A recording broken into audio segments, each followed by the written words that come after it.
ஓம் தத்சத் சாட்சியகம் சாந்தி. உலக பேரதிசயம், உலக தெய்வீக பேரதிசயம் மனித வரலாற்றிலேயே முதல் முறையாக நிகழ்ந்து கொண்டிருக்கிறது. எங்கே? இந்த நிஷாந்த முகம் 4 வால்ஸ்குள்ள. சரியா? அது என்ன பேரதிசயம்?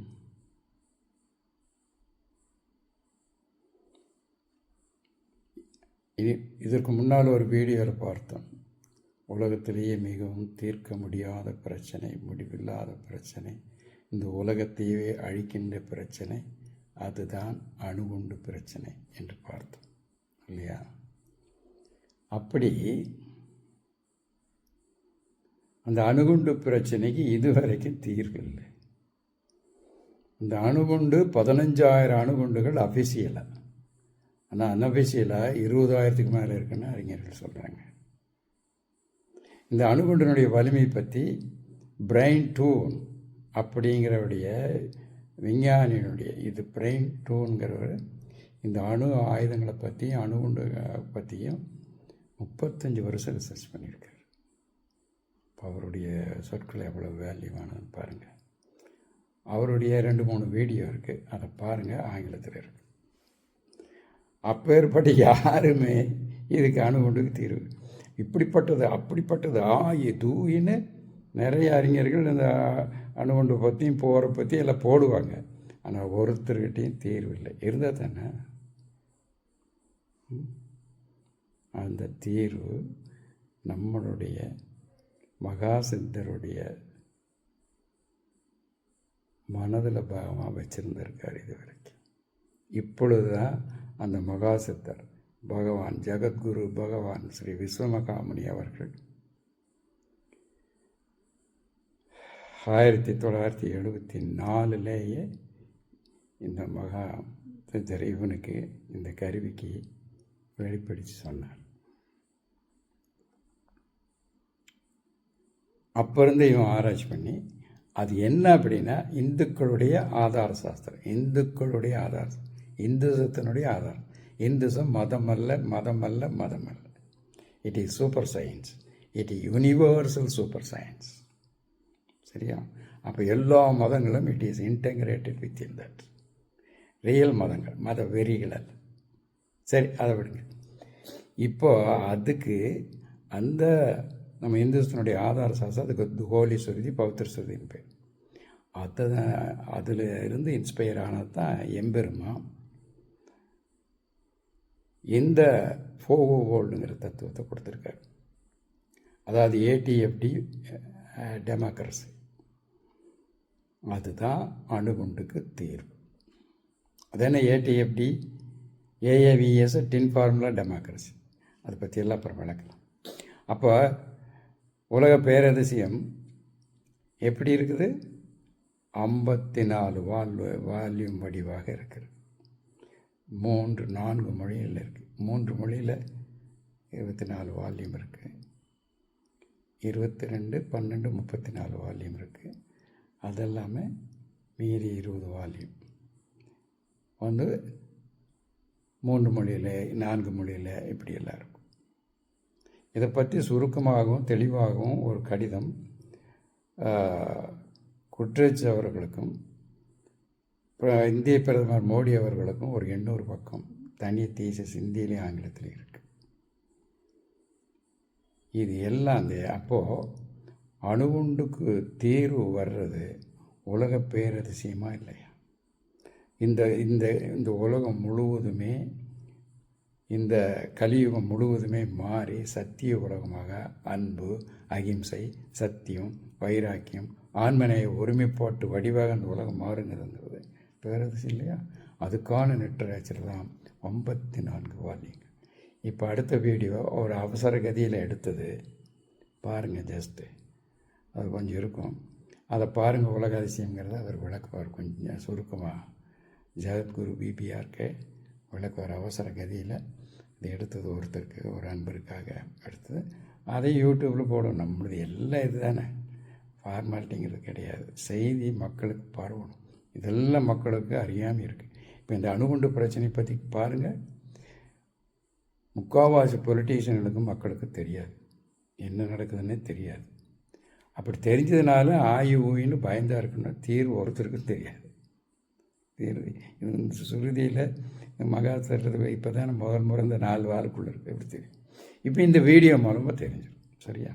இப்போ அதை பாருங்கள், அதை பார்த்துட்டு அவசகதைகள் இருக்கும் வீடியோ எப்படி இருக்கும், இனிமேல் தெளிவாக மெதுவாக போடலாம். சரியா? இப்போ பார்த்துட்டு பாருங்கள், பார்த்துட்டு அந்த வீடியோவையும் பார்த்துட்டு தெளிவாயிங்க. இந்த உலக அதிசயம் ஆகும், அதையே என்னங்கிறதெல்லாம் அந்த அவசரகதியான அந்த வீடியோவிலேயே ஜாவத்குரு பிபிஆர்க்கு சொல்லுவார், பாருங்கள். ஓம் தத் சத் சாட்சியகம் சாந்தி. இதுதான் மகாசத்திர மகாபீடத்தினுடைய என்ட்ரன்ஸு. இந்த பக்கம் வலதுபுறம் வந்தா இருக்குது, இந்த பக்கம் இது என்ட்ரன்ஸு.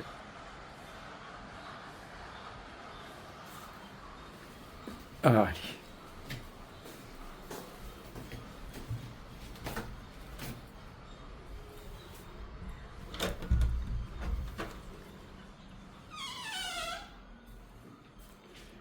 இந்த வாங்க உள்ள, இதை நீ வீடியோ எடுங்க, நான் எக்ஸ்பிளைன் பண்ணுறேன். சரி. தெரியுதுங்களா? தெரியுது. இதை ஃபோக்கஸ் பண்ணுங்க. இதான் மகாசித்தர் திருப்பூர் மகாசித்தர் ஜகத்குரு பகவான் ஸ்ரீ விஸ்வமகாமுனி. இவர் தான் இவனுக்குள்ளே இருந்து எல்லாம் செஞ்சிட்ருக்காரு. இவன் வெறும் கருவியே. அப்புறம் இதுதான் இந்த மகாசித்தர் மகாபீடத்தினுடைய கருவறை. இது மகாசித்தருடைய பாதரட்சை. இங்கே இது பூஜை ஆகிட்டுருக்குது. இது எல்லாமே மகாசித்தருடைய திருப்படங்கள். இது ஒரு அமைச்சிருக்கோம், அவ்வளவுதான். இதெல்லாம் சும்மா அப்படியே ஒரு ரவுண்டு காட்டிடுங்க. இது பாருங்க, இது பண்ணுங்க. இது அது அப்படியே ஒரு ஜஸ்ட் ஒரு ஃபோக்கஸ் பண்ணி கொண்டுவாங்க. அப்படியே காட்டி எல்லாத்தையுமே ஃபோக்கஸ் பண்ணி கொண்டு வாங்க.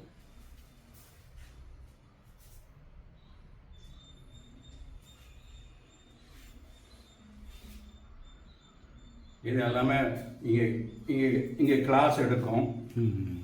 கிளாஸ் எடுத்ததுன்னா இந்த இது போர்டு, இது எல்லாமே கருத்து விளக்க கிராஃபிட்டி, அதெல்லாம் தனித்தனியாக விளக்கப்பட வேணும். இது போர்டு எடுக்கிறதுக்கான இது கிளாஸ் எடுத்ததுன்னா இது உலக மேப்பு, அதுலேயே ப்ராக்டிக்கலாக விளக்கிறதுக்கு. அப்புறம் இது சமையல் ரூம். சமையல் ரூம்.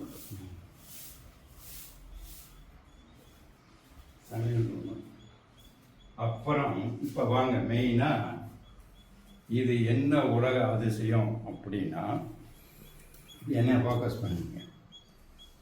இது உலக மகா அதிசயம். இந்த 4 ரூமுக்குள்ளே போயிட்டு அது என்னையா உலக மகா அதிசயம்னா, நம்ம சுருக்கமாக சொல்கிறேன். உலகத்தில் இப்பொழுது 15,000 அணுகுண்டுகள் இருக்குது.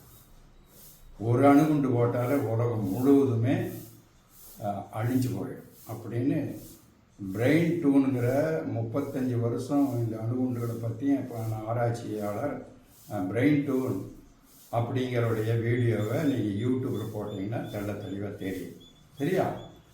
அப்படியே 1945 2 அணுகுண்டு போட்டு சுமார் 7.5 கோடி பேர் செத்து போயிட்டாங்க. அதுக்கு பிறகு அப்போ 2 அணுகுண்டு தான் இருந்தது 45. இப்போ சுமார் 15,000 அணுகுண்டுகள் இருக்கின்றன. மறைமுகமாக டோட்டலாக சேர்த்தா 20,000 இருக்குதுன்னு கணக்கு சொல்கிறாங்க. ஆனால் நீங்கள் கூகுளில் வச்சு பார்த்தீங்கன்னா 15,000 அணுகுண்டுகள் எந்தெந்த நாடு எவ்வளோ, அது மெயினாக 9 நாடுகள் தான் இருக்குது. இப்போ இந்த அணுகுண்டுகள் எல்லாம் இப்போ 15,000 அணுகுண்டுகள் போருன்னு வந்ததுன்னா அந்த அணுகுண்டுகளெல்லாம் எதுக்கு அதிகருக்கு தானே வச்சுருக்கானுங்க. ஒவ்வொருத்தரும் பட்டன் தட்டி விட்டாங்க. இந்த உலகமே தூள் ஆகிடும். இந்த அணுகுண்டுக்கு தீர்வு இது வரைக்கும் கிடையாது. ஆனால் அந்த அணுகுண்டுக்கு தீர்வு இந்த நிஷாந்த் இந்த மகாசித்தருடைய பேர் அருள்னால இந்த மகாசித்தர் கொடுத்துருக்கார். இந்த மகாசித்தர் எப்படி கொடுத்துருக்காருன்னா, நம்ம இந்துக்களுடைய ஆதார சாஸ்திரத்தை கண்டுபிடிச்சு கொடுத்தாரு. அந்த இந்துக்களுடைய ஆதார சாஸ்திரம் தான் அது. இந்துக்களுடைய ஆதார சாஸ்திரம் இந்துக்களுடைய ஆதார சாஸ்திரம் அவங்களுக்கு எப்படி திருக்குறானோ, அவங்களுக்கு எப்படி பைபிளோ, அதுபோல இந்துக்களுக்குன்னு ஒரு ஆதார சாஸ்திரம் இருக்குது. அது இதுவரைக்கும் ஆயிரக்கணக்கான வருஷங்களாக மறைக்கப்பட்டிருந்தது. இப்போ அதை வெளிக்கொண்டு வந்த அந்த மகாபிரபு தான் இந்த மகாசித்தர். அதை வெளிப்படுத்தி கொண்டு வந்து அவருடைய பிரதான சீடன் தான் இவன் கே ராமகிருஷ்ணன் பேர். அவருடைய பேர் அருள்னால இந்த அந்த அந்த இந்துக்களுடைய ஆதார சாஸ்திரத்தை ஆராய்ந்து சுமார் 35 வருஷம் ஆராய்ச்சி செய்து அவருடைய பேர் அருள்னாலேயே அது 86,250 மந்திர சூத்திரங்களாக அமைச்சு அதுவே 12 வால்யூம், ஒவ்வொரு வால்யூம் 500 ஒரு வரி மந்திர சூத்திரங்களாக அமைச்சு அதுவே 12 வால்யூம். அதெல்லாமே அதுக்கு உரையாக 22 வால்யூம். அதுக்கு உரையாக எத்தனை வால்யூம்? 22 வால்யூம். ஒவ்வொரு வால்யூமும் இது போல சுமார் 500 பக்கம் உள்ளது. இது அந்த 22 வால்யூம்களில் முதலையாக போட்ட இது. இதில் கைவல்லி நவநீதம் இருக்கும். இது மாதிரிக்காக டெஸ்ட்டுக்காக போட்டதுனால இந்த அட்டை தவறு. இது வந்து ஒவ்வொன்றும் 3 மொழியில் இருக்கும். சமஸ்கிருதம், தமிழ், ஆங்கிலம். ஆனால் இதை பற்றியான ஆராய்ச்சி சுமார் 4000 பக்கம் தமிழும் ஆங்கிலத்திலையும் இருக்கும். அதெல்லாமே மோடி ஐயாவுக்கும் ஐநா சபை தலைவர் குட்ரேஜுக்கும் ஆராய்ச்சி கட்டுரை தமிழ் இந்தியிலையுமே ஆங்கிலத்திலும் எழுதின ஒரு 800 பக்கத்துக்கான இது ஆராய்ச்சி. அது ஒரு தனி வால்யூமாக இருக்குது. இது மட்டும் 22 வால்யூம். இது பார்த்தீங்கன்னா உள்ள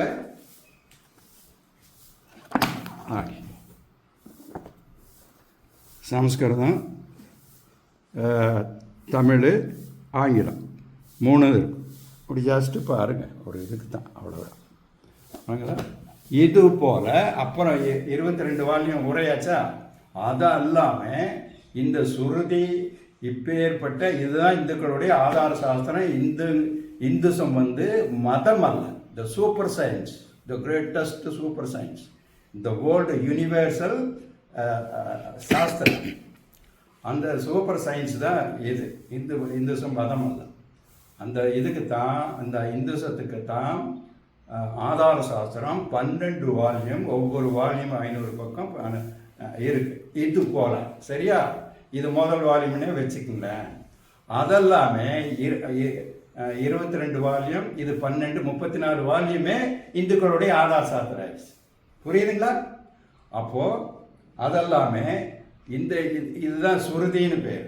த ஹோலி சுருதி, த பவித்ர சுருதி, த ஹோலி சுருதி, த ஹோலி பைபிள், த ஹோலி குரான். அது போல த ஹோலி சுருதி. அதுக்கு இந்த ஹோலி சுருதி என்னுடைய குவிண்டசன்ஸ் தான், சாரம் தான் பகவத்கீதை. இந்த ஹோலி சுருதியை நல்லா குரு மூலமாக படிக்காம பகவத்கீதை விளங்க சாதனை செய்ய முடியாது. புரியுதுங்களா? அது 1000 கோழி இருக்கலாம், இதெல்லாம் இருக்கலாம். இந்த சுருதியினுடைய இதை படிக்காதவங்க தான் கல்லாதவர்கள். அப்போ இதையே குரு மூலமாக படிக்கணும். ஆனால் இந்த சுருதி இப்பொழுது தான் பகவானால் 10,000 வருஷங்களுக்கு பிறகு இது இப்பொழுது தான் வந்து பகவானுடைய பேரருனால மகாசித்தர் மூலமாக இவனுடைய மூலம் வழியாக இது பிசிக்கலாக வந்தாச்சு. அந்த சுருதி, அந்த கீதை, இன்னைக்கு கைவல்லி நவநீதம், திருக்குறள், இந்த 4 சாஸ்திரங்களுடைய ஆதாரத்தில் மறுபடியும் ஒரு 22 34 ஒரு 20 வால்யூம், மொத்தம் 54 வால்யூம் வந்து இதெல்லாம் இது போல 54 வால்யூம் இருக்கு. இது என்ன தெரியுமா? இதனுடைய சுருக்கம் இது என்ன சொல்லுது தெரியுமா? உலகம் முழுவதுமே ஒரே குடும்பம், வசுதாயவ குடும்பம். இந்த உலகம் முழுவதுமே ஒரே குடும்பம், வசுதாயவ குடும்பம். ஆணு பெண்ணு திருநங்கையர்களுக்கு எல்லாமே சமமதிப்புடையது. நாடுங்கிற எல்லை கற்பனையானது, பொய்யானது. அதனால் நாடுங்கிற எல்லை கிடையாது. அதனால போருங்கிறது கிடையாது. அகிம்சை சத்தியம், அகிம்சை சத்தியம் வைராக்கியம் ஆன்மநேய ஒருமைப்பாட்டு வடிவானது தான் இந்த ஹோலி சுருதி.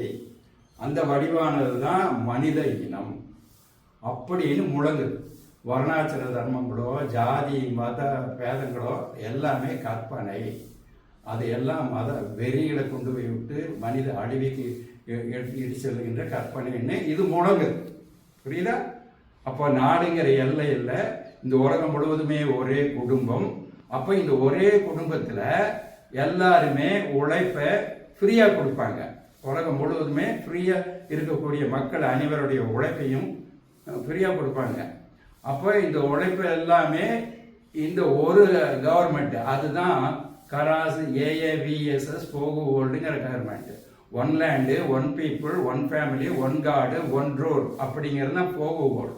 5 O's ஹியூமன் போர்ட். அதுதான் வந்து ஏஏவிஎஸ்எஸ்னா அப்ளைடு அத்வைத வேதாந்திக் சூப்பர் சயின்டிஃபிக்கு.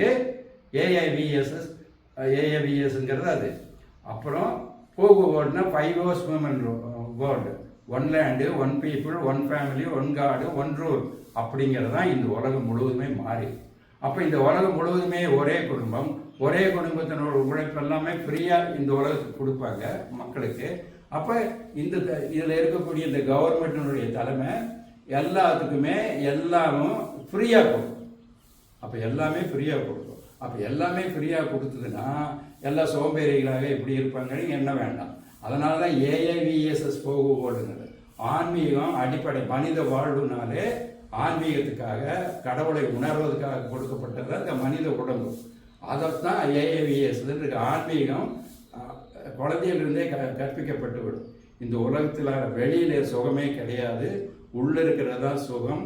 அதுதான் என்ன சர்வங்கல்விதம் பிரம்ம அகம் பிரம்மாஸ்மி இதம் சத்தியம் பரம் பிரம்ம நான் கிஞ்சித் அந்நியத்து. இந்த மாதிரி மந்திரங்களால் இந்த உலகம் முழுவதுமே கடவுள் வடிவமானது அப்படின்னு போதிக்கப்பட்டுரும். அப்போ மனித லட்சியமே கடவுளை உணர்றதுங்கிற போது ஃப்ரீங்கிறதுக்கு இது வராது. அப்போ ஃப்ரீயாக இருந்ததுனாக்கா நம்ம வந்து சோம்பேறித்தனமாங்கிறதுக்கான கொஷினே இடம் கிடையாது. இப்படிப்பட்டது தான் இந்த இது அதனால் அப்புறம் நாடுங்கிற எல்லா கற்பனை, இந்த குடும்பம்ங்கிற எல்லா இது கற்பனை எல்லாமே நான் எனதுங்கிற அஞ்ஞானத்தின் மூலமாக வர்றது தான். இந்த நான் எனதுங்கிறது கற்பனை, நான் எனதுனுடைய அடிப்படையில் இருக்கக்கூடிய எந்நாடு உன்னாடுங்கிற நாட்டினுடைய எல்லையும் கற்பனை. அப்புறம் எம்பொண்டாட்டி எம்புள்ள எங்கு அப்படிங்கிறது குடும்பங்கிற அந்த குறுகிய மனப்ப கற்பனை. இப்போ உலகம் முழுவதுமே ஒரே குடும்பம் ஆகிடும், எல்லையில்லாத ஆகிடும். அப்படி ஒரு உலகம்தான் அது சத்திய உலகம்னு பேர். அப்போ இதையே உண்டாக்குறதுக்காகத்தான் இந்த எம்பெருமான் கிருஷ்ண பரமாத்மாவுடைய தத்துவ அவதாரம். அவர் வந்து கிருஷ்ண பரமாத்மாவுடைய தத்துவ அவதாரம். கிருஷ்ண பரமாத்மாவுடைய அவதாரம் அல்ல. அவதாரம்ங்கிறதே அபத்தம். ஏன்னா எங்குமே வியாபித்திருக்கின்ற பரம்பொருளுக்கு எங்கு போய் அவதாரம் எடுப்பார். அதனால அவதாரம்ங்கிறது அபத்தம், அன்சைன்டிஃபிக். புரியுதா? அதனால தத்துவ அவதாரம்னா கீத வடிவானது சுருதி வடிவான தத்துவத்தினுடைய அவதாரம் தான் அந்த மகாபிரபு. அதனால அவருக்கும் கடவுளுக்கும் எந்த வேறுபாடும் கிடையாது. ஏகோ தேவக சர்வபூதேசு கூடக சர்வவியாபி சர்வபூதாந்தராத்மா கர்மாத்தியட்சக சாட்சி சேதா கேவலோ நிர்குணச்ச அப்படிங்கிறது தான் இந்த கடவுளுடைய டெஃபினிஷன் அப்படின்னு இந்த சுருதி சொல்லுது. அப்புறம் பிரம்மானந்தம் பரமசுகதம் கேவலம் ஞானமூர்த்திம் துவந்தாதீதம் ககனசுத்ருசம் தத்துவமஷ்யாதி லட்சியம் ஏகம் நித்தியம் விமலம் விஸ்வம் அச்சலம் சர்வதீ சாட்சிபூதம் சர்வதீ சாட்சிபூதம் பவாதீதம் திரிகுணரகிதம் சத்குரும் தம் நமாமி. அப்போ சத்குருக்கும் அந்த பரம்பரனுக்கு வேடுபாடு, ஈசனுக்கு வேடுவெல் அப்படிங்கிறதனுடைய ஆதாரத்தில் இந்த சுருதியினுடைய மந்திரத்தினுடைய ஆதாரத்தில் இந்த மகாசித்தர் கடவுளுக்கு அந்நியமானவர் அல்ல. அப்பேற்பட்ட கடவுள் தான் இவன் மூலமா இருந்து இத்தனை நடத்துறார். இவன் வெறும் கருவி. அதனால இவன் சொல்ற சொல்ல இல்லாம அவருடைய சொல்ல இல்லாம இவனுடையதல்ல. அப்போ இந்த போகோ வேர்ல்டு எஸ்டாப்ளிஷ் பண்ணிட்டோம்னா அப்போ நாடுங்கிற எல்லை இருக்காது, போருங்கிற தொல்லை இருக்காது. எல்லாத்துக்கும் எல்லாமே ஃப்ரீயாக கிடைக்கும். நீங்கள் ஃப்ரீயாக உழைப்பு கொடுப்பாங்க. இதுதான் இந்த சொல்லினுடைய தத்துவம். புரியுதுங்களா? அதுதான் அணுகுண்டுக்கான தீர்வு. அப்படி வந்துடுது. இப்போ பாருங்க, இது ஃபோக்கஸ் பண்ணுங்க செந்தில். இந்த இந்தியான்னு இருக்கு இல்லைங்களா? இந்த இந்தியாவை நீங்கள் கொண்டு வந்து இந்த வட அமெரிக்காவில் கனடா, அலாஸ்கா, யுனைடெட் ஸ்டேட்ஸு, மெக்சிகோன்னு இந்த 2 நாடு தான். யுனைடெட் ஸ்டேட்ஸு, கனடா தான் இந்த இவ்வளோ பெருசை அடக்கி இருக்குது. இது எல்லாமே அப்படியே வளம் வாய்ந்தது, செல்வம் கொழிக்கிற இடம். இப்போ இந்த இந்தியாவை தூக்கி இதுக்குள்ளே போட்டிங்கன்னா இது போல் 8 இந்தியாவை இதுக்குள்ளே அடைக்கிடலாம். இதுக்குள்ளே மட்டுமே அடைக்கிடலாம். புரியுதுங்களா? அப்போ இதுக்குள்ளேயே அடக்கிட்டா இது எல்லாமே வளம் சார்ந்தது. அப்போது 8 இந்தியானா உலகத்தில் 800 கோடி மக்கள். இது எல்லாமே கூகுள் இருக்குது. கராவுடைய கற்பனையோ எதுவுமே இல்லை. கூகுள் அடிச்சு பாருங்க. இந்தியாவை போல 8 மடங்கு இது உள்ளதுதான் இந்த கனடாவும் யுனைடெட் ஸ்டேட்ஸும் உள்ளது. அப்போ இந்தியாவை தூக்கி இதில் போட்டால் இந்தியாவில் மக்கள் சுமார் 100 கோடினா 800 கோடி மக்கள். உலகம் முழுவதுமே மக்கள் எல்லாமே இங்கேயே இருந்து உழைப்பை கொடுத்து ஆனந்தமாக வாழலாம். இப்போ வறுமைங்கிறதுக்கு எங்கே இடமே இருக்குது, போருங்கிறது இல்லை. அப்போ மீறி இவ்வளவு இடம் இருக்குது. புரியுதுங்களா செந்தில்? நான் சொல்கிறது உங்களுக்கு எல்லாம் புரியுதா? ஏதாவது சந்தேகம் இருந்தால் கேட்டுருங்க. ஏன்னா இது யூனிவர்ஸில் நம்ம போட போகிறது. இதைவே நீங்கள் ஆங்கிலத்தில் டப் பண்ணி நம்ம எல்லாமே பண்ணுவோம். சரியா? இப்போ அப்போ பார்த்துக்குங்க. அப்போ எப்படி செல்வம் கொழிக்குன்னு பார்த்துக்குங்க. ஆக 1 வருஷத்தினுடைய போர் மிலிட்ரி செலவை மட்டும் 1 வருஷத்து மிலிட்ரி செலவை மட்டும் நிறுத்தினா உலகத்தில் இருக்கிற 800 கோடி மக்களும் 3 வேளையும் 2 வருஷத்துக்கு பசிதீர ஃப்ரீயாக சாப்பிட்லான்னு அறிஞர்கள் கணக்கு போட்டு சொல்கிறாங்க. இப்போ நான் சொன்ன விளக்கத்திலிருந்து நீங்கள் பாருங்கள். அப்போ இங்கே 8 இந்தியா இதுக்குள்ளே அடக்குனா உலக மக்கள் எல்லாமே இங்கே இருப்பாங்க. இப்போ இந்த போருங்கிறதுனால நாடுங்கிற எல்லையினால் நாடுங்கிற எல்லை பிரித்ததுனால இங்கே பாருங்க, இவன் யுனைடெட் ஸ்டேட்ஸு அப்படின்னு இவனுக்கு சேர்ந்தது இந்த அலாஸ்கா. அப்போ இங்கே கனடா இது ஒரு தனி நாடு. இங்கே மெக்சிகோ ஒரு தனி நாடு. இங்கே ஏராளமான அவன் எல்லை போட்டுக்கிட்டு போர்களை நிறுத்திட்டு கோடி கோடி கோடி கோடி பணத்தை உங்களுடைய மக்களுடைய உழைப்பை இங்கே செலவு பண்ணி மிலிட்ரி போட்டு செலவு பண்ணி 15,000 அணுகுண்டுகளை தயாரித்து வச்சு இந்த உலகத்தை தூளாக்கிறதுக்கு துடிச்சிக்கிட்டு இருக்கிறானுங்க. கரெக்டாக? அப்போது மக்களுடைய உழைப்பையே இப்படி பாருங்கள், மக்களுடைய உழைப்பையே பயன்படுத்தி அணுகுண்டுகளை தயாரித்து மக்களையே அழித்து இந்த உலகத்தையும் அழிக்கிறதுக்கு அதிகாரம் யார் கொடுத்தா? இல்லையல்ல. இந்த அவேர்னஸ்ஸு மக்களுக்கு இப்போ இல்லை. இந்த நாடுங்கிற எல்லையும் வச்சுட்டு பாரத் மாதாக்கு ஜே, ஜப்பான் மாதாக்கு ஜே, கனடா மாதாக்கு ஜே இப்படின்னு ஒவ்வொருத்தரும் தன்னுடைய நாடையும் போட்டுட்டு மிலிட்ரி வச்சுக்கிட்டு அதுக்கு கொண்டு கொட்டி இதெல்லாம் மக்களாக செய்கிறாங்க. இந்த பொலிட்டீஷியன், கரப்டட் பொலிட்டீஷியன் அஞ்ஞானத்தினால செஞ்சுக்கிட்டு இருக்கிறாங்க. புரியுதுங்களா? அது செஞ்சு நான் சொல்கிறது புரியுதுங்களா? அப்போ இதுதான் சுருக்கம். அதனால தான் இது மிராக்கிளா இல்லையா? இந்த உலகம் முழுவதுமே அணுகுண்டுக்கு தீர்வு இப்படி வருது. இதுதான் என்னுடைய சுருக்கமாக விளக்கம் பண்ணிட்டேன். அணுகுண்டுக்கு தீர்வு இங்கே வர்றதுனால மனித வரலாற்றிலேயே முதல் முறையாக இதுக்குள்ளே தான் இந்த மிராக்கள் நடந்துட்டு இருக்கு. இந்த மிராக்கள்ங்கிறது இதுதான். இது போல் 54 வால்யம். இது இன்னும் சொல்கிறீங்க, இந்த 54 வால்யத்தையும் உலகத்துக்கு ஃப்ரீயாக கொடுக்கறதுக்கு இவன் ரெடியாக இருக்கிறான். கம்ப்ளீட்டாக ஃப்ரீயாக கொடுத்துரு. ஒரு பேட்டன்ட் மட்டும் வாங்கிட்டு இதுக்குள்ளே திருத்தம் எதுவும் செய்யக்கூடாது. பேட்டன்ட்டு அதுக்கு காப்புரிமை மட்டும் வாங்கிட்டு ஃப்ரீயாக தமிழ்நாட்டு முதல் மந்திரி, ஏன்னா இது தமிழர், இங்கே தமிழன் கண்டுபிடிச்சதுனால இது தமிழனுக்கு பெருமைப்படுத்துகிற விதமாக தமிழ்நாட்டினுடைய முதல் மந்திரி மூலமாக, அப்போ இந்தியா தான் இது உரிமையாக இருக்கிறதுனால இந்தியாங்கிற பிரதம மந்திரி மூலமாக, தமிழ்நாட்டு முதல் மந்திரி மூலமாக இந்தியாவுடைய பிரைம் மினிஸ்டர் கொடுத்து, இந்தியாவுடைய பிரைம் மினிஸ்டர் உலகத்துக்கே காக்கக்கூடிய உலகத்துக்கு பொது கவர்மெண்ட்டாக இருக்கக்கூடிய ஐநா சபையினுடைய குற்றச்சாட்டு கொடுக்கறது தான் இவனுடைய நோக்கமாக இங்கே இருக்குது. சரிங்களா? அதுதான் இதுதான் அதுக்காக இங்கே இருக்கிறோம். அதுக்கான ஏற்பாடு தான் இப்போ காலம் கணிச்சிருக்குது. அதுக்கான ஏற்பாடு எல்லாமே அந்த மகாசித்தர் தான் பண்ணிகிட்ருக்காரு. இவன் வெறும் கருவிங்கிறத தெரிஞ்சுங்க செந்தில். இவ்வளவு தான். சரிங்களா? Okay sir. பண்ணி அப்பா